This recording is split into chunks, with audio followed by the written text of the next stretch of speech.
नमस्कार. सध्या मी आदर्श विद्यालयामध्ये बसली आहे. बाल हक आयोगचे अध्यक्ष म्हणून इथे मी तुरंत उपस्थित झाले.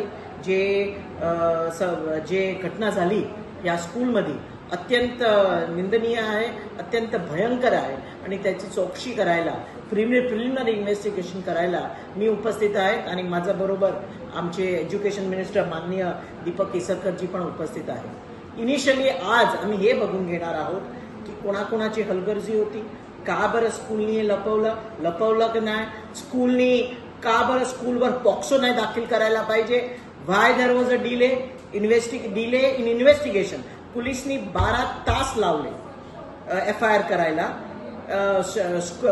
हॉस्पिटलमध्ये पण एवढी हलगर्जी, 12 तास डिले आणि मग नंतर ते मुलीला इन्व्हेस्टिगेशन झाला, त्याच्या मेडिकल टेस्ट झाला, त्याच्या नंतर पण मुलीला पोलीस स्टेशनला झोपायला लागलं.